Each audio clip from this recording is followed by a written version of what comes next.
Welcome back, everybody, to another episode of The Hopeful Majority. I'm your host, Manu. I appreciate you tuning in. I appreciate you joining. This is episode 60. Now, today's episode is actually going to be a repost of a previous conversation I had with Congressman Derek Kilmer, who leads the Select Committee in Congress on Modernization. He's involved a lot with different members of Congress on how to reform Congress and how to fix Congress and different ways to combat polarization within Congress. And if you notice the camera quality is a little different, if you notice the mic a little different, the reason I'm doing a reposted conversation is because we actually just came hot off the heels of the annual Bridge USA Student Summit, the largest student summit yet, where we bring together 1 to 2 college students and high school students from every one of our chapters to focus on one thing, which is how do we build a movement of young people to transform our politics, to bridge our differences, and to elevate this hopeful majority of listeners that are trying to focus on nuance as opposed to outrage. And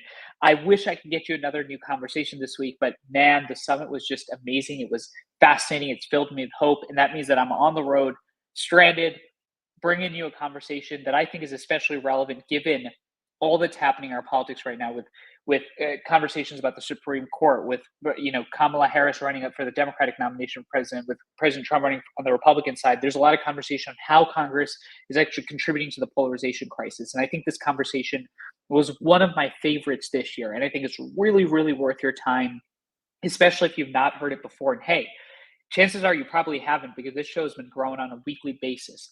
If you're new to this show, every Monday, YouTube, Spotify, Apple, wherever you get your content, we bring you a new conversation, a new topic. Every other week, I also bring you my thoughts. And last week, we discussed one-on-one how we actually take a deep breath back in our politics, take a step back in our politics, given how crazy everything is. But today is a conversation about how we transform the institution that is Congress. I really appreciate my time with Congressman Kilmer. Here's a conversation, and I'll catch you next week.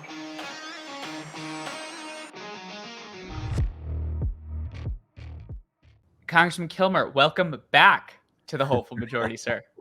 It's good to be back. I'll say that folks are probably wondering, why is Manu saying you're back when there hasn't been a previous conversation? And it's because we had a wonderful conversation, I thought, 2 weeks ago, but the Longworth Congress Capitol Hill Wi-Fi just did not work out. How is it that we just don't have good Wi-Fi in Washington, D.C.? Well, there's been a lot of talk about rural broadband. I'd like to say a few words about urban broadband, specifically with regard to the U.S. Capitol campus.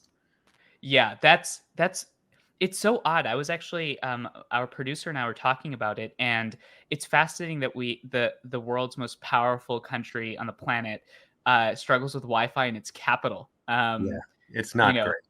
But I deeply appreciate you making time. Yeah, you bet.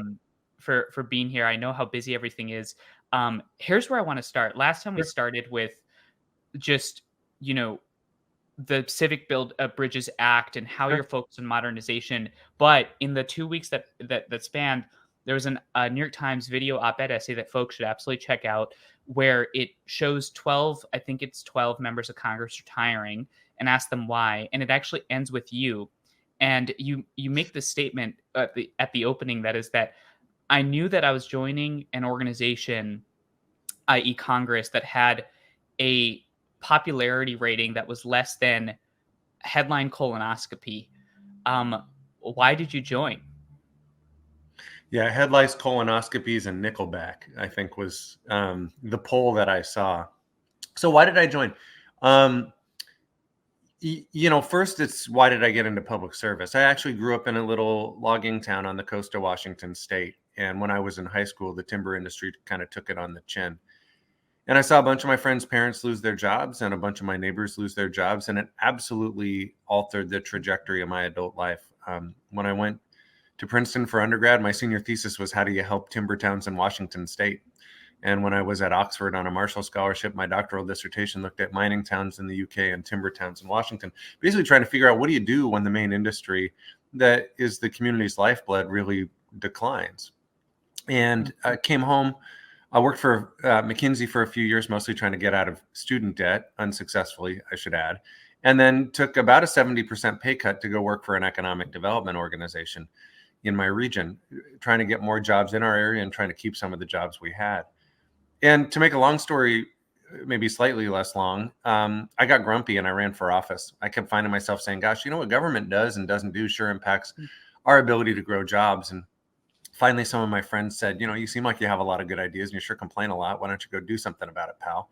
And the next thing I knew, I was serving in the Washington State Legislature. And then in 2012, the guy who had been in Congress in this district from the time I was 3 years old called me and said, hey, in about an hour, I'm going to announce that I'm not running again. And you should think about whether that's something you want to do. It wasn't a no-brainer for me. My kids were 3 and 6 at the time. And I was conscious that if I was successful in this undertaking, I'd be signing up for a 3,000-mile commute where I'd be away from them a lot. And two, as you just pointed out, you know, like a lot of Americans, I wasn't entirely sure I wanted to touch Congress with a 10-foot pole. And as I thought about it, in the end, perhaps those deterrents were the reason I ended up doing it, was because I had kids and because it was a mess and I didn't want their future dictated by a completely messed up federal government.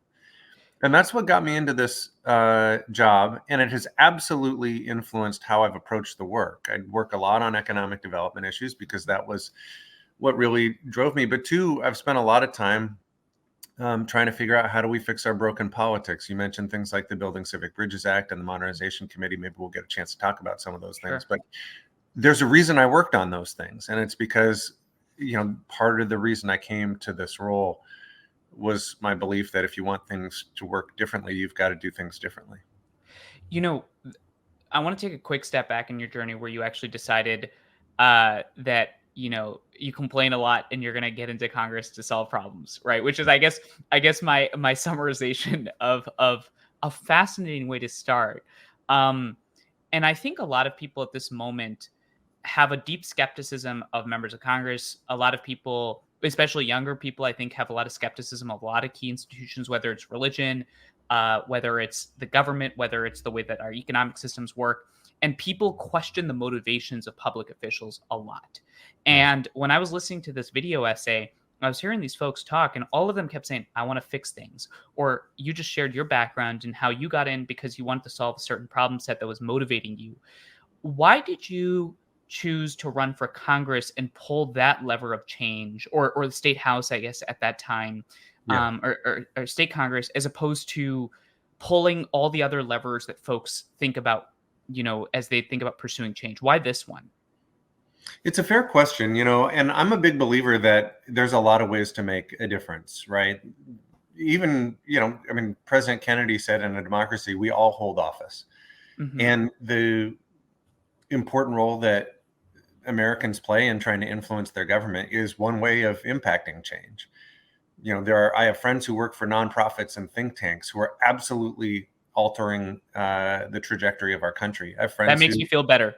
Yeah, absolutely. And, you know, I have friends who, you know, are university professors who similarly are, you know, are molding minds and driving thinking on issues that matter. And so I'm a believer that there's a lot of ways to make change. One of them is running for office. And to me, initially the opportunity to have impact at the state level held appeal to me. And if I'm candid with you, part of the issue for me was, as someone who worked in economic development, I saw an avenue to sort of drive thinking in that space. And also at the time I was represented by someone who didn't share my values. And I thought, well, what an opportunity to try to influence my community in a way that might actually drive positive change, maybe rather than driving headlines. The second thing, the second piece is why Congress. And I think the challenge right now is there's a lot of folks who look at Congress and say, man, I'm not sure that's a place that you can make change. And then that gets risky, right? If there's if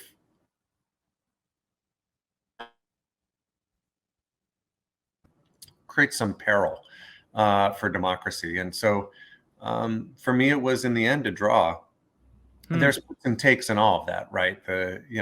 There's ups and downs in Congress, and I'm happy to tell you about ups and I'm happy to tell you about downs. But for me, I'm a genetically hopeful person, and I really believe that through service, I could make a difference. And So, let I me mean, just tell you one other quick thing, please. I think you'd find it interesting. When I chaired the Modernization Committee, which is the thing called the Select Committee on the Modernization of Congress, it was nicknamed the Fix Congress Committee. And we started off with something that, to my knowledge, no other committee in Congress does. We held a bipartisan planning retreat. And we went around the room and just sort of as an icebreaker, we started with two simple questions. Why did you come to Congress? And how has it met or failed to meet your expectations? And it was really interesting because if you had sat, if you sat as a fly on the wall in that room, I'm not sure you would have been able to tell who the Republicans were and who the Democrats were.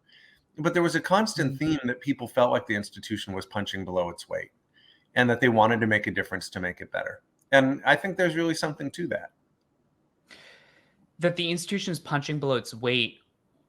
What do you think prevents the institution from actually punching punching above its weight? And I know that's a very broad question, but I can imagine someone listening to this right now and saying, let's say I disagree with the congressman's politics, but I do agree with what you're saying right now, which is Yeah. you're being relatively introspective about the institution. You're saying, hey, I got in it for the right reasons. I even have this committee that folks probably have never heard of called the Select Committee on Modernization. Right. Why do you think people are not punching above their weight in Congress? And I guess, what does that actually mean for the institution to be doing well?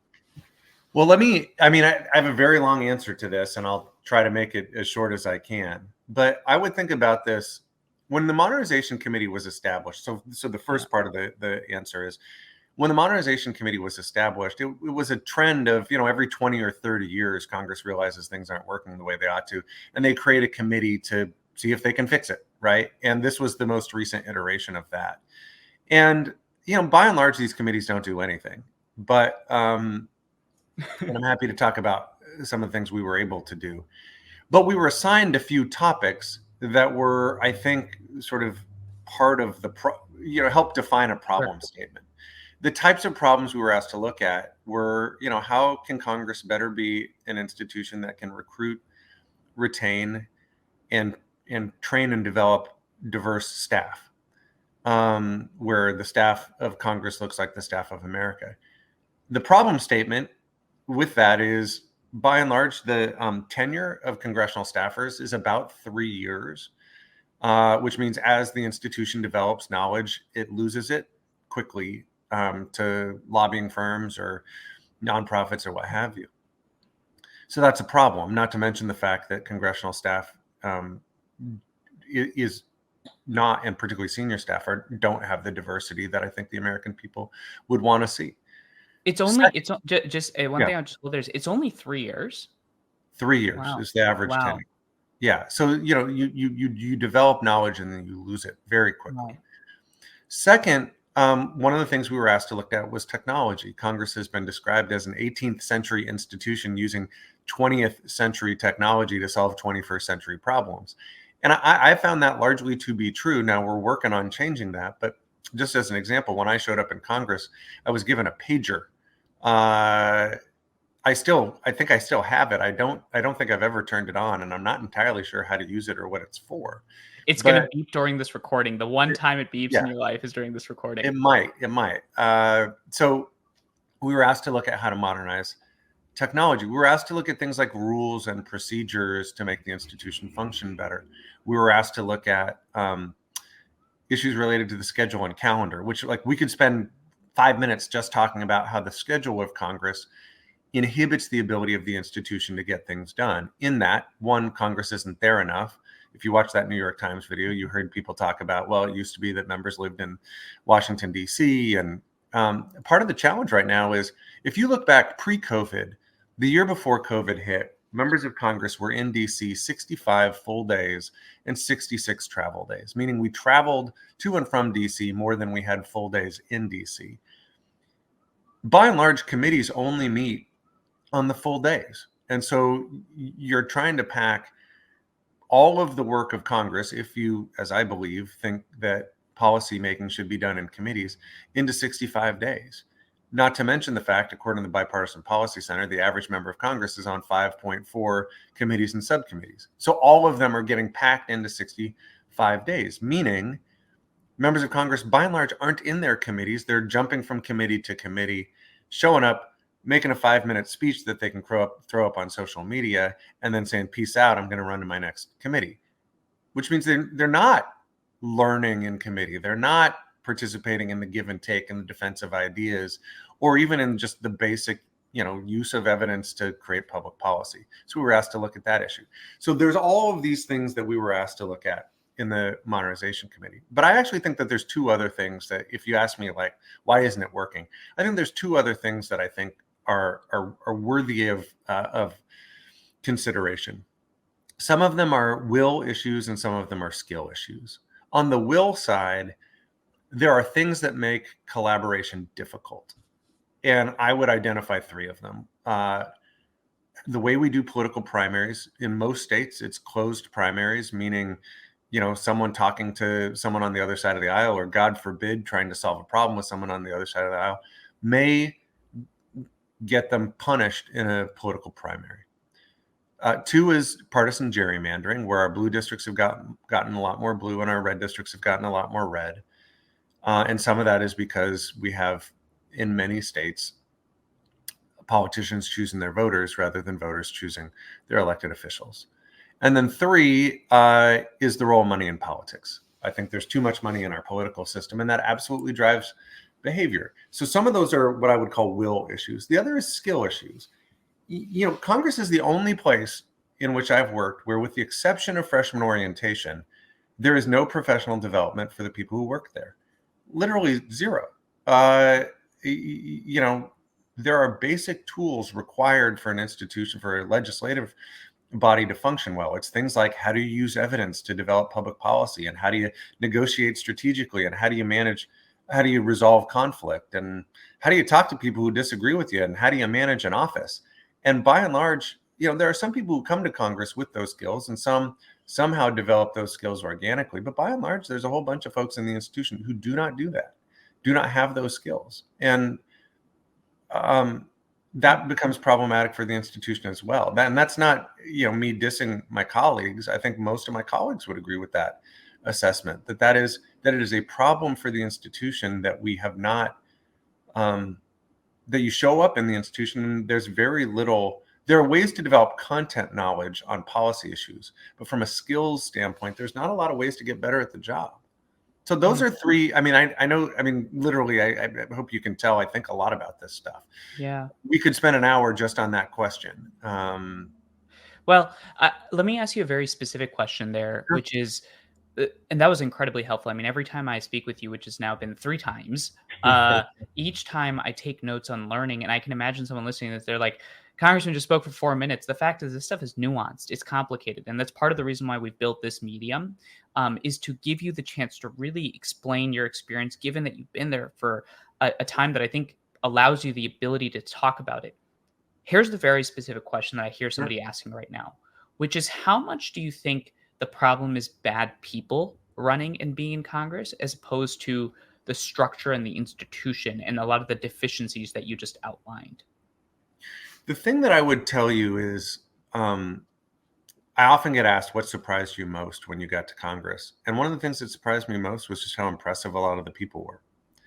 There are good people who choose to give up whatever they're doing back home and come serve in this legislative body.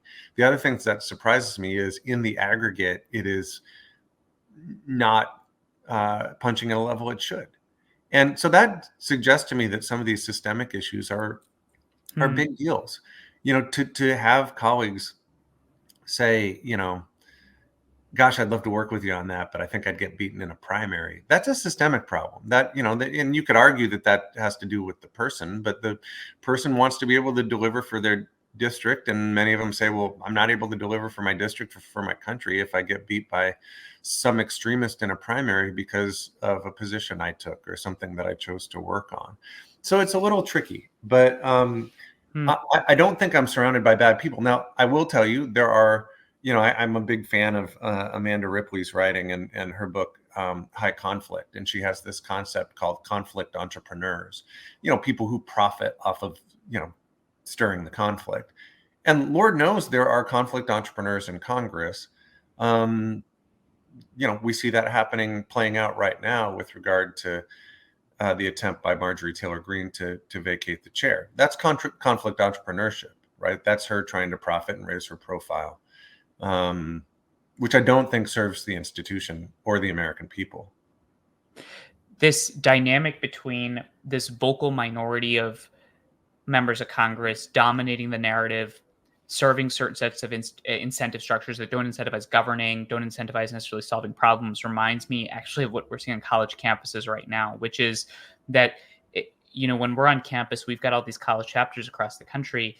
Most students on campus want to have the conversation. They want to have the dialogue. They want to listen. And yet they feel like there's this vocal minority that's created this culture of fear where you can't necessarily have the dialogue. You can't necessarily have the conversation. Do you think that dynamic is relevant? And how do you think you elevate, again, I don't like to use the phrase silent majority because of its historical implications, but how do you elevate the majority of people, whether it's in Congress, whether it's on a college campus, whether it's in the workplace, whether it's at your church, that want to have the civic fabric, not to have the civic conflict? Well, I think that takes work. I really do. Let me tell you, so I'm going to answer that question, but I think just to highlight the problem statement. There were 2 polls last year that caused me a loss of sleep. And I like to sleep. So that, one was an NBC News poll that found that 70% of Americans agree with the statement that America is so divided, it is no longer capable of solving big problems. The second was a battleground poll that asked Americans on a scale of 0 to 100, with 0 being no conflict and 100 being civil war, where do they rate the United States? And the median score was a 70, meaning Americans thought by and large we were more than 2/3 of the way to civil war. Now I hear those numbers, and it'd be very easy to say, well, that's just life in America in 2024. But I don't know about you. I sort of refuse to just accept that as, well, I guess we're not going to do big things as a country anymore, or I guess we're just going to be in persistent conflict all the time. I saw that in my district, and that was the genesis of the Building Civic Bridges Act. I had 2 things happen over the course of about a month that were really shaking. One was I got invited to a YMCA thinking they were going to talk to me about gymnasiums losing money during the pandemic. It's not what they wanted to talk about. They wanted to talk to me about the fact that fights were breaking out at the Y over politics. And they said it's become so bad that we can't ignore it anymore. So they said they've hired a consultant that was training their staff and training their board in conflict resolution. And they were starting to try to pull together what they were calling bridging events to get people to talk through their differences rather than having, the Jerry Springer show break out on the elliptical, right? And I'd pay for that. Yeah, for sure. And at the end of the conversation, someone said to me, just out of curiosity, is there any federal support for something like this? And I said, not really, not as far as I know. That same month, we unfortunately had a series of attacks on religious institutions in Tacoma. We had the Islamic Center got burned to the ground by an arsonist. We saw 2 Buddhist faith leaders get assaulted outside their temple. We saw a church get vandalized, all within the span of about 3 weeks. And in the spirit of something good coming out of something bad, an interfaith solidarity group organized, and they put together a solidarity event at Tacoma Community College. And I have to tell you, in my entire time in office, it was one of the most powerful experiences that I had, because it was a group of people, and if you could think of a religion, they were there, largely there to say, hey, part of living in a healthy, diverse, religiously diverse and otherwise diverse pluralistic democracy is you're going to live next to people who think and look and pray differently than you do.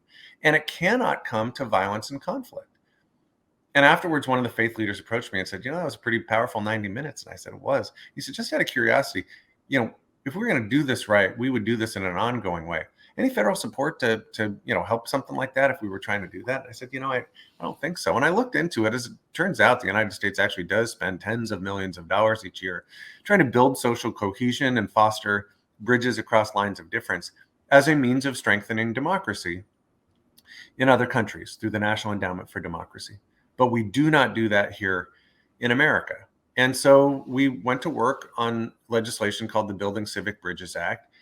And it's a bipartisan bill. When we introduced it in the last Congress, it was with 10 Democratic sponsors and 10 Republican sponsors. And the bill really focuses on three things. One, providing federal support to those hyper-local efforts to try to bridge divides, to try to have some of these difficult conversations in a way that, dials down the conflict, in a way, the people who are doing the work.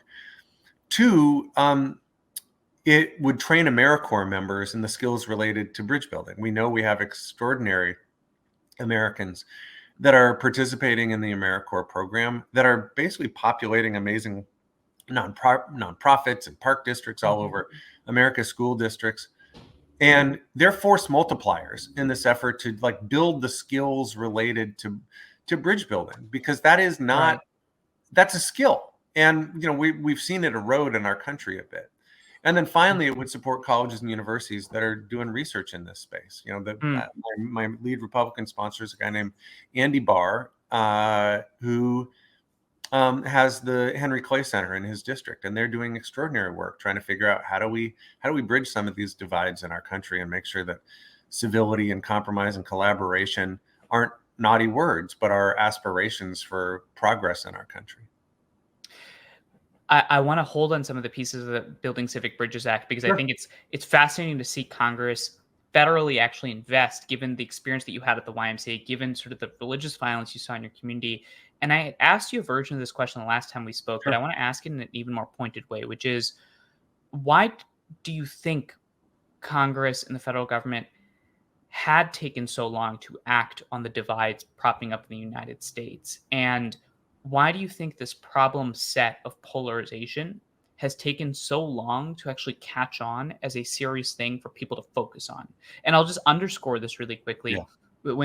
When we first started Bridge USA in that first ever discussion in 2017, like our freshman year, way back, at least to me, it feels way back. I know that in the time history of the world, it's not way back. Yeah. I remember people used to say, like, oh, Manu, all you're doing is just getting a bunch of people to talk to each other. Like, what's so important about that? And honestly, I would say that's exactly what we're doing. And we would use social science to explain why that's important, but also to show that it's literally not happening. But just by that retort of all you're doing is getting a bunch of people to talk to each other, I'm sure you get a version of that critique about the act and about the bill. Why do you think this problem has not been higher priority as a serious threat to our democracy? Yeah. Well, I think it's a good question. I think there's a few things at play. And to be clear, the Building Civic Bridges Act hasn't passed into law either. Right. So we've seen some bipartisan interest in it. I can't promise you that Congress is going to take this as seriously as it should. I think there's an understanding and appreciation for the fact that our founders did not presume that we would agree with each other on everything, right? In fact, they knew we wouldn't. But there was some presumption that we could live together. And I think we have seen, unfortunately, some challenges on that front, where the level of polarization and toxicity is heightened, in part for all the reasons that social science has discovered, right? We're sorting geographically. We're most assuredly sorting with regard to the information we get from everything from cable news to the algorithms and our news feeds on the internet that make sure that we only hear things that affirm our worldview rather than challenge us to think otherwise. And so I think we're seeing things get more ingrained, that polarization sort of being amplified and exacerbated in a way that people didn't expect. And we're not necessarily great at solving problems that we didn't see coming. But that doesn't mean that we shouldn't shift towards trying now. And that, I think, is some of the argument around the Building Civic Bridges Act. The other thing I would tell you is, you asked why Congress hadn't necessarily embraced this problem statement. One of the things that I observed when I got to Congress is that there's a lot of blue team versus red team problems in the institution. Even where we can find agreement, sometimes there's an attempt to, snatch defeat from the claws of victory by trying to turn something into a political issue that ought not be. And Right. that's because of politics. That's because, they who hold the gavels hold the power. And so there is a persistent struggle for power in the institution. And honestly, that frame and the challenges that are part of that frame absolutely influenced how I approached the work of the Modernization Committee. Because I said, like, well, so what if we don't do it that way? And I'm happy, if you want, I'm happy to talk a little bit Well, about how we changed it up. But we're gonna go there, but there's something fascinating that you just elucidated, which is that there's a struggle for power at the core of the institution, which begs the question: is the institution serving the struggle for power, or is the institution actually serving the American people? And I think that's a question that a lot of people are asking right now. yeah, And what would you say to those folks in terms of how you think about that dichotomy? I would say that the answer is both. And on a lot of the big issues facing the country, too often it seems to be serving the political divide, but that doesn't mean that's how it needs to be.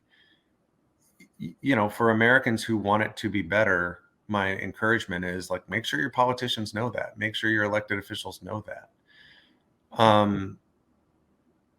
I shared with you, and I'll get it wrong, but the Kennedy quote, the full quote is, in our system of government, we all hold office, and the manner in which we execute those responsibility gives us the government that we deserve.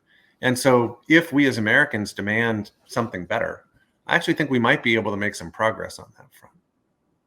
Hmm. If we as Americans demand something better, now I can imagine that the definition of better means something different to everybody. I'm Sure. sure this is something that you see in your constituency, in your district, and across the Yeah. country, which is like there isn't this singular definition of what is good, right? There is no Sure. singular definition of what a good North Star looks like. Yeah. And it comes to this question of the Building Civic Bridges Act. I'm sure if any random person like me heard of this act and they were like, there's 10 members of Congress on the red and blue teams each that are trying to bring the country together and passing legislation, that feels like a slam dunk. And yet it hasn't passed yet. Maybe you could explain a little bit as to of some of the obstacles, perhaps, that you're willing to share as to why that bill is struggling, so that people can get a little bit of an insight into just the nitty gritty of the obstacles that folks face. Well, probably the biggest challenge is just Congress is not exactly a legislative juggernaut right now. I mean, in the last year, I think only 40 bills passed into law in total, and that's out of What is thousands. that? Yeah, what is that relative to, by the way? Like how have previous years been? Like if last year's 40, what a It's previous. historically low. I mean, it's Yeah. historically low. Now, as you know, and I think as your viewers and listeners know, oftentimes a bunch of bills get put into one bill, right? So it's a little bit misleading. Mhm. But this has been a historically underperforming Congress, unfortunately.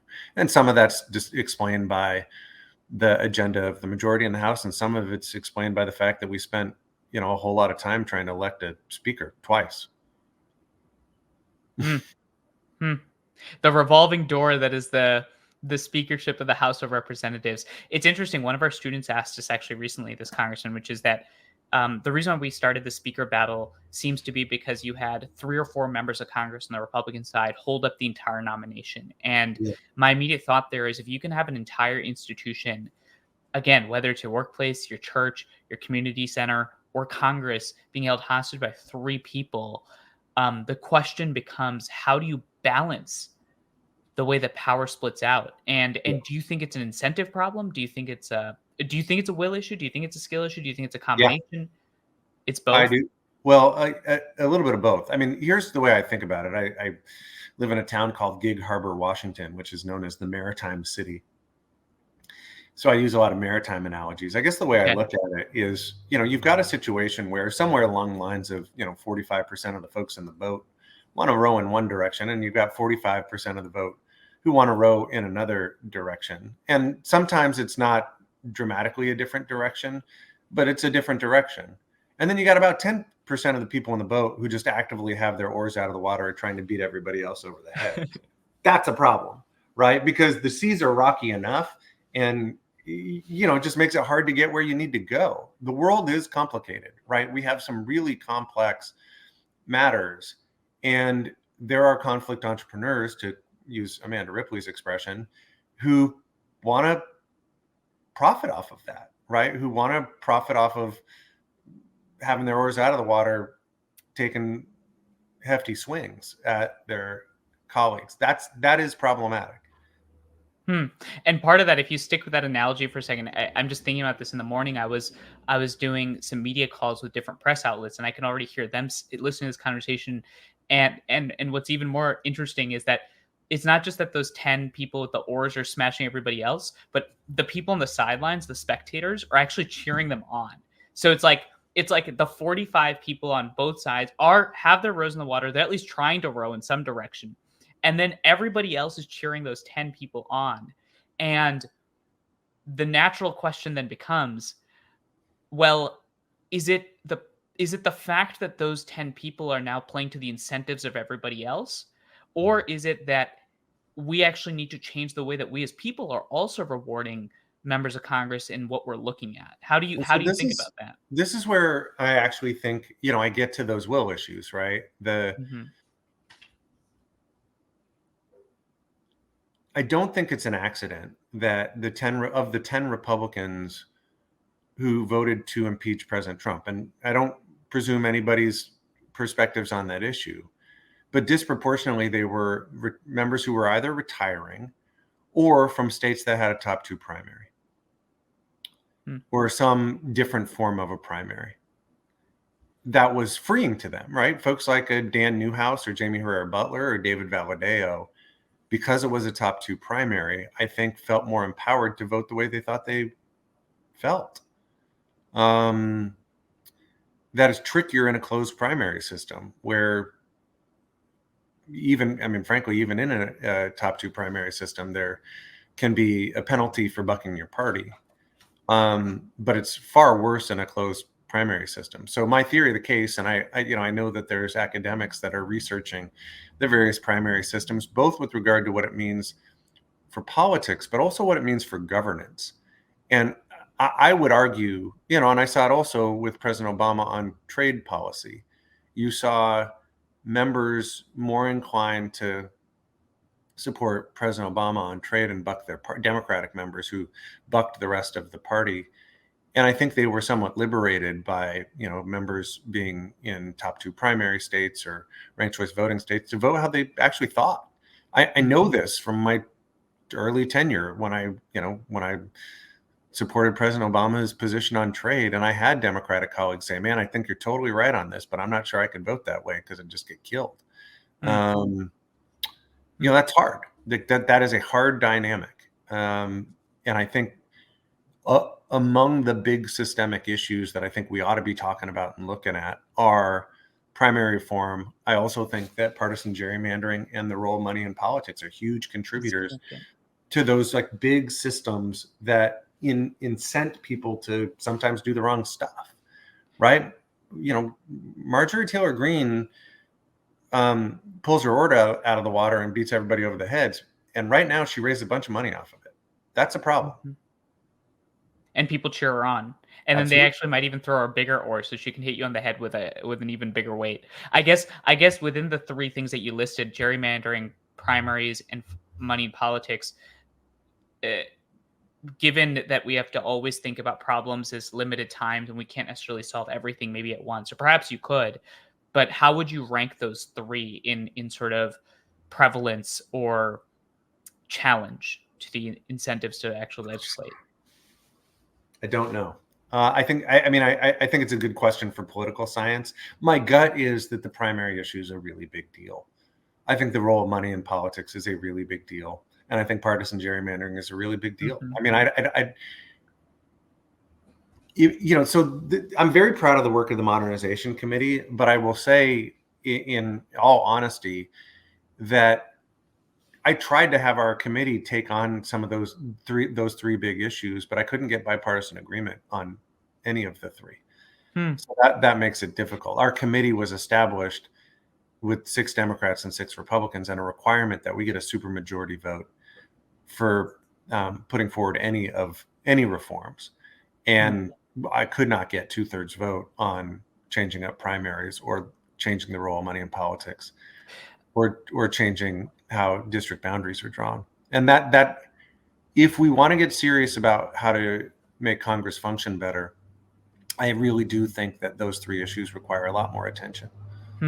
I know we don't have the time to go through each issue, but I can imagine someone asking you, but why is there not bipartisan support? Is it possible for you to maybe just give like a quick explanation of why you think maybe you don't see bipartisan support around, the primary reform, or maybe, why you don't see necessarily bipartisan support Well, on the so role? where primary reform has happened, it's by and large happened by ballot measure, by citizen initiative. And so, in Alaska, where they now have ranked choice voting, I believe in Maine also, where they have ranked choice voting, that was done by citizen initiative, I believe. Washington State, where we have a top 2 primary, that was done by ballot measure, and the parties opposed it. California, that was done by ballot measure. The systems aren't necessarily designed to reduce the role of parties. And so that type of reform is usually opposed by the parties. So that's for one. On the partisan gerrymandering front, the House passed under Democratic leadership both campaign finance reform and reform to gerrymandering so that there would be nonpartisan redistricting commissions. And it died in the Senate. And it didn't die because of lack of support by Democrats. It died in support because of the filibuster and the fact that Republicans didn't support that. And I don't say that to be partisan. That's just a statement of fact. Mitch McConnell has been outspoken in his opposition to most campaign finance reform measures. He believes that we should unlock more money into the system. I just think that's wrong-headed, but that's his perspective. And that's why he's opposed and has pushed the Senate Republicans to oppose really any reform in that space. Now, And I having bet said it that, that could I just hold on yeah, one thing there, which is I bet that it also doesn't help the case that only Democrats passed this reform or that reform, because I assume then the media can play on that and suddenly people think, "Oh, this is a Democratic issue," as opposed to it being a bipartisan issue. well, I think you'll appreciate this because I'm part of a bridging group. I co-chair a bridging group in Congress called the Bipartisan Working Group, which is a group that meets for breakfast every week. It's sort of a meeting in 3 parts. First part of the meeting, anybody who wants to make a pitch is able to pitch something that they're working on. Second part of the meeting, we talk about what's going on in Congress that week. And, those can be feisty conversations, right? If you're talking about healthcare or immigration or taxes, people can have sharp elbows, but I'm increasingly of the belief that good democracy is a little bit like a good relationship. You have to be able to talk to each other and listen to each other. And then the third part of the meeting, we usually bring in an outside expert to talk about a big, hairy issue facing the country and how we might be able to find some common ground on those issues. And a few years ago, we brought in Trevor Potter, who was John McCain's campaign finance attorney. I had seen him because he was Stephen Colbert's attorney for his fake super PACs, People for a Better Tomorrow. And he came in and he said, I'm not going to talk to you guys about Citizens United. You're not going to get agreement on it. I'm not going to talk to you about public financing of campaigns. You're not going to get agreement on it. And he's a Republican. He said, but I do want to talk to you about something I think you could actually agree on. It's reforming the Federal Election Commission. He said the Federal Election Commission was set up after Watergate, basically to be the referee to blow the whistle on candidates that cheat and on campaigns that cheat. And he said for a long time it worked until it didn't. And now the FEC is almost as dysfunctional as Congress. And he said, so here are some common sense ways in which you could change that and get the referee back on the field. He said to my Republican colleagues in the room, you should like these reforms because right now you have a federal agency employing a bunch of people and not getting anything done. And to my Democratic friends in the room, you should like this because you want to have integrity to our campaign finance laws. And when he was done, I said, hey, I'm willing to work on that if there's a Republican who's willing to work with me. And there were 2 Republicans in the room who said, I will work with you on that. We spent months working on a bill. And then when we introduced it, it was the first bipartisan campaign finance reform bill in more than a decade. And, to me, that highlights the value of bridging. That was included in the big HR1, big democracy reform bill by Democrats. Now, I would argue if we had been able to carve that bill out and run it as a standalone measure, we might have been able to get it passed into law, and we would have made incremental improvement. Yeah. That is not repeal Citizens United. That is not public financing. That is not, reining in super PACs. But it could at least say, hey, let's at least, enforce the laws that we have. Mm-hmm. Mm-hmm. I can imagine someone listening saying, man, I never heard of that, and I wish I had. And I can imagine, I'm sure that's you've just described most of my congressional tenure. But it highlights something. It's same. I look. The work we do is not well paying. It doesn't get a lot of attention, though. I will say that I think things are shifting.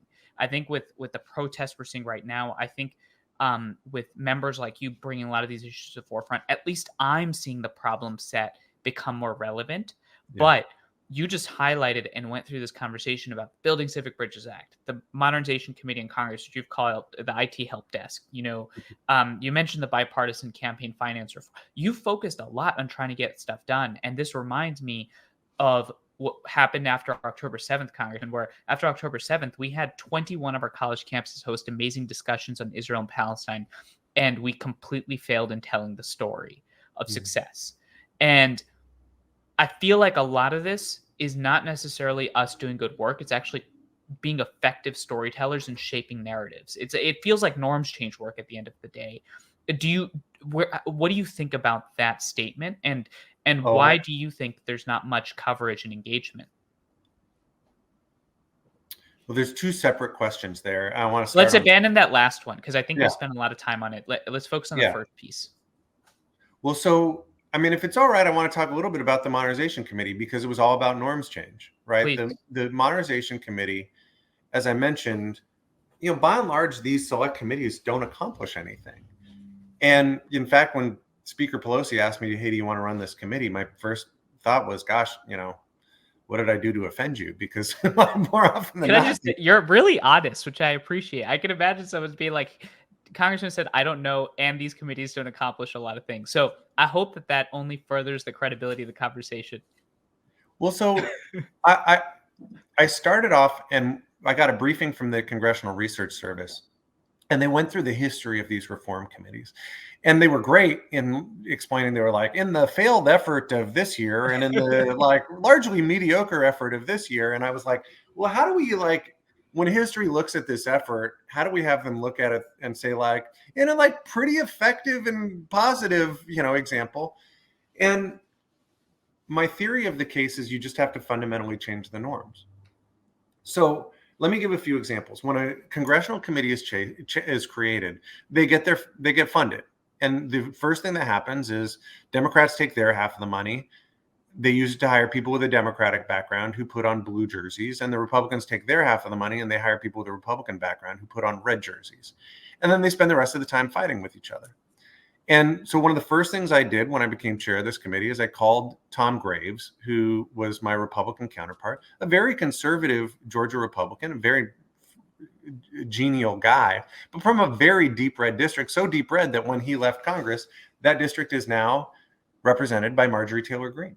And I called Tom and I said, Tom, I got a crazy idea for you. What if we don't split the money? What if we just have one committee with one staff, one budget, and you and I agree that we'll hire everybody together? And some of them will be people with a Democratic background and some will be people with a Republican background. But they'll all put on jerseys that say, hey, let's fix Congress. And to Tom's credit, he said, I think my leadership's going to hate this idea, but let's try it. And so that was a tone changer, right? The second thing we did is we held a bipartisan planning retreat, as I mentioned. To my knowledge, I've never been part of a functional effort that didn't start by saying, hey, what do we want to get done? And how do we define success? And by and large, that does not happen in Congress, and it most assuredly doesn't happen in a bipartisan way. If you watch one of our hearings on C-SPAN, you have too much time on your hands. But if you watch one of our hearings on C-SPAN, you'll notice I do. Yeah. So we didn't sit with Democrats on one side of a dais and Republicans on the other. We sat Democrat, Republican, Democrat, Republican. Why? Well, I would hear a witness say something interesting, and my genetic predisposition is to lean over to the person next to me and say, hey, that was pretty interesting. What do you think about that? And in our committee, we're leaning over to someone from a different party. We didn't even sit at a dais. We sat at a round table, because you can't have good conversation speaking to the back of somebody's head. You need to be able to look them in the eye and actually have dialogue and discussion, not debate. And those things were not cosmetic. I mentioned most of these committees don't pass anything. Our committee passed 202 bipartisan recommendations, every single one of them supported by Democrats and Republicans on the committee, and some for some very significant changes to how Congress works. Now, that is not going to fix Congress overnight. And you said you saw the thing I did for the New York Times. I explained, frequently someone will say, well, so you ran a committee trying to fix Congress. Bang up job, pal. Clearly it's fixed. And I've started quoting the House chaplain, who I saw during the 15th vote for Speaker of the House. And I said to her, pray harder. And she put her hand on my elbow and she said, just imagine how messed up this place would be if I wasn't praying so hard. And so that's kind of how I think about the work of the Modernization Committee. We have made changes, some of which are having impact right now, some of which will be a slow burn, and I think over time will improve the institution. Some we've got to, so far of the 202 recommendations, about a third have been implemented, or a third are in the process of getting implemented, a third we've got to get out of the parking garage. But over time, I think that's going to make a positive difference on the institution. So that I share that with you because you asked, do I agree with the theory of the case that you have to change up norms? That's what this, so I came from a state legislature where every bill was brought up under an open rule, meaning if you had an amendment that was germane to the bill, you could offer it, it would be debated, and it would be voted on. In 8 years of the Washington State Legislature, I can think of maybe 5, maybe 6 times where that was used as a political, weapon, where someone decided I'm going to put forward an amendment just to screw with the other side. If you imagine, it's laughable in Congress to imagine taking up every bill under an open rule. People would weaponize it right, left, and center every single day. But there was no rule in the Washington State Legislature saying, hey, don't be a jerk. That was the norm. The norm was, we're not going to weaponize this because someday we'll be in the minority or in the majority, and we don't want them to weaponize it. We're going to try to make policy, understanding that we have differences, profound differences between the two parties in terms of ideology, but we're not going to play games. And one of the things I strongly believe is the nations with whom we compete are not farting around with politics. They're not trying to, vacate the chair. They're not trying to, shut down the government. They're not doing these sorts of things that are really playing, political bull. They want to eat our lunch, and I don't think we ought to let them. And so my theory of the case is we've got to do things differently. We've got to change up those norms because that's important for the future of our democracy, and it's important for the future competitiveness of our nation. I want to end with this. Because I don't want to add anything more to that because I think that's very well said. I can imagine also people thinking, well, should we have authoritarian models of governance? But that's a conversation for later. And we shouldn't. I don't think anybody would agree with that. No. But here's the thing. Right now I'm listening to this and I get asked this question a lot. A lot of our students get asked this question a lot, which is, why should we run for office? Do you even want to run for office, right? Yeah. And one of my fears oftentimes about having these conversations, Congressman, as I sit here and think about this question a lot, is that we just spent, a long time critiquing the challenges, the problems, the issues, making fun of the institution. And yet if the institution fails, we have nothing else, right? What would your words be to a young person right now, or anybody, frankly, that's like, I do want to make a difference and I do want to publicly serve, but it looks like a shit show. So why should I? Well, I guess I have a different perspective on the 50 minutes that we've spent together, because in my view, we were talking about leaders in Congress who have a sense of agency, who are identifying problems and are committed to trying to fix those problems. That's the thing. And you're one right? of them. Absolutely. Right. And so I don't share these problem statements with a sense of, oh God, this is unfixable. Right. I mean, it's funny. One of my favorite quotes is from Rabbi Jonathan Sachs. And he talks about the difference between hope and optimism. He says, optimism is a passive virtue. It's the belief that things will get better. And hope is an active virtue. It's the belief that together we can make things better. He says it doesn't take courage to have optimism, but it does take courage to hope. I like that because it understands that we have a sense of agency, right? That when we work together, we can actually make things better. And that's the nature of politics. That's the nature of government. It's been said that government is the problems that we solve together. And I like that because we have, we live in an extraordinary country. We cannot put our head in the sands and say, and yet, we can't be Kevin Bacon at the end of Animal House saying, stay calm, everything's fine, right? There are things that need fixing. And the question is, do we throw up our hands?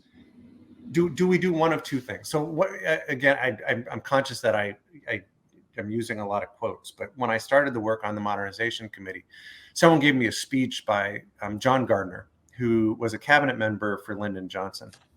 He was Secretary of Health, Education, and Welfare. And he talked about the importance of being a loving critic of an institution. That's what stewardship was like. Whether you're talking about Congress or your college or university or a nonprofit, he talked about the importance of being a loving critic. And he said institutions suffer as a consequence of one of two things.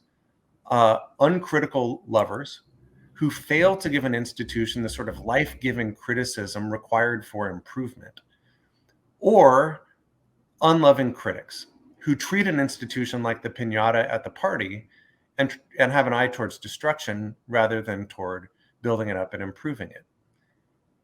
I hope as you hear my commentary on Congress, you see it through the lens of someone who really is trying to be a loving critic of the institution, who sees its faults, but is very committed to trying to make it better, and with a mission of making it better for the American people. And I hope that anybody who is contemplating running for office will recognize, one, that there is tremendous opportunity for impact. I mean, heck, I turned my doctoral dissertation and a bunch of smart work that other people did into a law that is now the most popular program in the history of the Economic Development Administration, that's helping distressed communities, including my hometown, which was what brought me into politics in the first place. How cool is that?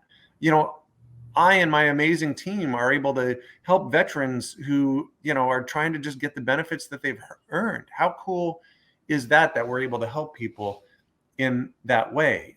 Congress, in the last Congress, passed the most significant climate change legislation in the history of the planet. How cool is that? And so there are real opportunities for impact. And yet, I think we can recognize that and at the same time say, we got to do better, because the challenges are profound. And if we want to be the country, the notion is, how do we build, we're not a perfect union, but the goal is to build a more perfect union. And that's going to take all of us. Be a loving critic. I love the way that you reframed the last 50 minutes, because that's how I feel. But part of what I always like to do in these conversations is reflect what I think the listeners hear. Sure. And oftentimes in these conversations of fixing, they only take away the breakage.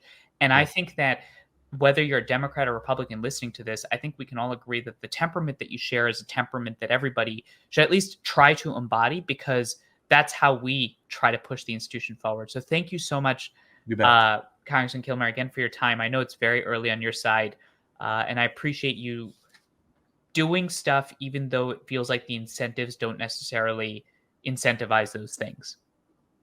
You got it. Thanks for having me. Well, thank you so much to Congressman Kilmer. Thank you for listening.